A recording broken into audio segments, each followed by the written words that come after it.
সেই ইতিহাস পড়ো। 190 বছর পর্যন্ত ইংরেজদের বিরুদ্ধে লড়াই করেছিল আমার আর তোমার দাদারা।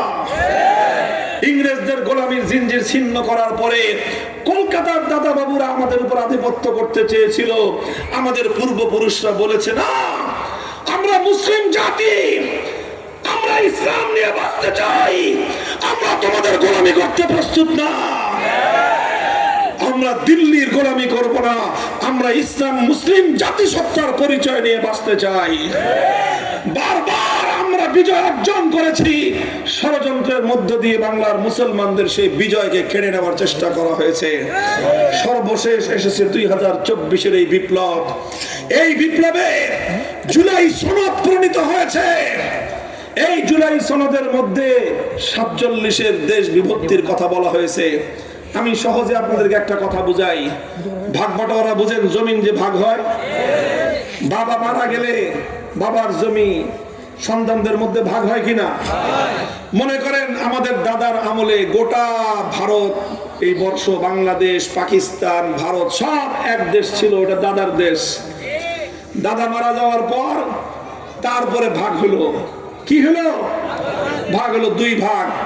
এক ভাগ হলো তারা যারা তাদের দেশটাকে আল্লাহর কোরআনের বিধান অনুযায়ী পরিচালনা করতে চায়, তারা পাইলো 1 ভাগ। আরেক ভাগ পাইলো তারা যারা তাদের দেশটাকে ধর্মনিরপেক্ষ আদর্শের উপর চালাতে চায়। পরিষ্কার কথা, যারা ধর্মনিরপেক্ষতার উপর দেশ চালাতে চায় তারা বড় অংশটা পাইছে, মাখনটা পাইছে, ক্রিম গুলো সব ওরা খাইছে। খা, মাখন খা, ক্রিম খা, দিল্লি খা, হায়দ্রাবাদ খা, সব তোরা খা।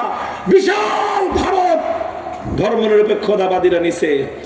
আমাদের মুসলমানদেরকে ছাটমাট দিছে, খালি এখান দিয়ে বাংলাদেশ একটু, ওখান দিয়ে একটু পাকিস্তান। ঠিক আছে, যা, তোরা বেশি খা। আমাদেরকে অল্প একটু ভূখণ্ড দেওয়া হয়েছে বাটোয়ারার সময়, 47-এর ভাগ বাটোয়ারার সময়, দেশ বিভাগের সময় আমরা অল্প একটু এলাকা পাইলাম। সেই এলাকায় নিয়ে আমরা এখন বসবাস করতেছি। এরপরে বাপের আমল গেল, পাকিস্তানের আমল। 71 সালে ওইটার মরণ হয়ে গেল। এবার আমাদের ভাইদের এই বাংলাদেশের হিস্সা। বলেন, দাদার আমলে যেই ভাগ বটোয়ারা হয়েছে, আপনার বাবা আপনার দাদার কাছ থেকে যেই অংশ পেয়েছে, আপনার বাবার মৃত্যুর পরে সেই অংশে যদি আপনার চাচা এসে দাবি করে, আপনারা ভাইয়েরা আপনার বাবার অংশ থেকে চাচা অথবা চাচতো ভাইদেরকে হিস্সা দিবেন? আপনার বাবার অংশ থেকে আপনারা বেঁচে থাকতে আপনার চাচা চাচতো ভাই অন্য কারো হিস্সা এবং অধিকার থাকতে পারে? 47 সালে দাদার আমলে এই জমিন ভাগ বাটোয়ারা করে ধর্মনিরপেক্ষতার জন্য ভারত আর মুসলমানদের জন্য, ইসলামের জন্য বাংলাদেশকে বন্টন করা হয়েছে। এখন বাংলাদেশে তোমরা ধর্মনিরপেক্ষতার গান গাও, কাহিনীটা কি? তোমাদের যদি ধর্মনিরপেক্ষতা এত পছন্দ হয়, চলে যাও সেই দেশে, যেই দেশে ধর্মনিরপেক্ষতা আছে, যেই দেশে আপা আছে। যাও, তোমার আপা ধর্মনিরপেক্ষতা চেয়েছে, ধর্মনিরপেক্ষতার দেশে চলে গেছে। আপার জ্ঞাতি গোষ্ঠী আন্ডা বাচ্চা সাউজা আসো, পছন্দ না হলে ধর্মনিরপেক্ষতার জন্য সেই দেশে চলে যাও। যারা আপাকে নতুন করে খালাম্মা বানাইতে চাও, তোমরাও চলে যাও। আর আমরা পরিষ্কার বলি, আমরা তোমাদেরকে বিতাড়িত করতে চাই না। আমরা বলতে চাই, এই দেশে তোমরা থাকবা, আমরা থাকবো, সবাই থাকবে, তবে এই দেশে থাকতে ইসলাম মেনেই থাকতে হবে।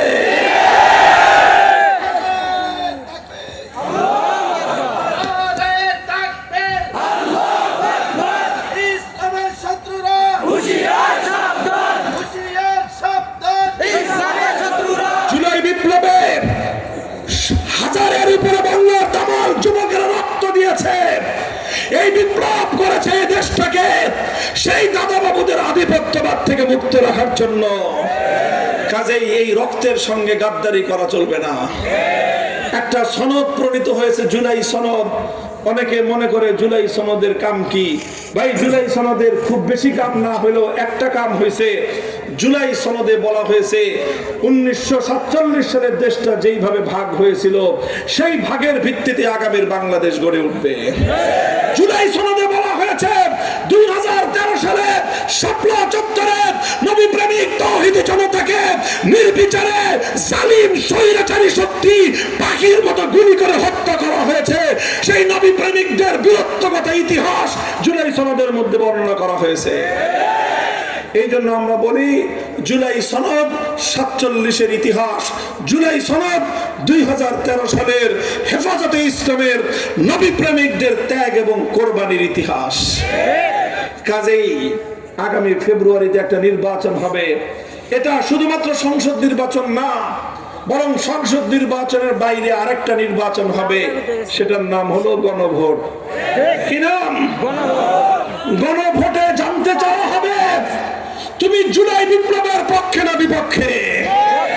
আমি আপনাদের কাছে দেশপ্রেমিক তৌহিদি জনতার কাছে জানতে চাই, আপনারা জুলাই বিপ্লবের পক্ষে কারা হাত তুলে দেখান।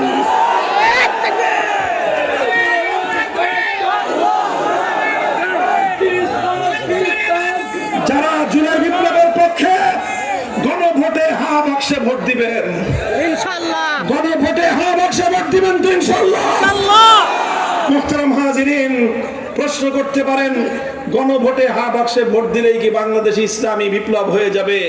আমি বলি যে না, ইসলামী বিপ্লব হবে না, তবে ইসলামী বিপ্লবের ক্ষেত্রে আমরা আরেক ধাপ আগাতে পারবো। আমরা ইসলামী বিপ্লবের দ্বার প্রান্তে উপনীত। বাংলার মানুষ, তোমরা শুনে রাখো, সব রঙের বাংলাদেশ দেখা শেষ। একবার আমরা দেখেছি সোনার বাংলাদেশ, সোনার বাংলাদেশের গল্প শুনে আমরা পেয়েছি একদলীয় বাংলাদেশ। আরেকবার শুনেছি আমরা নতুন বাংলাদেশ, পেয়েছি পুরাতন বাংলাদেশ। এরপরে শুনেছি আমরা সবুজ বাংলাদেশ, পেয়েছি ধূসর বাংলাদেশ। এরপরে শুনলাম নতুন না, সবুজ না, সোনার না, ডিজিটাল বাংলাদেশ। কি দেখলাম?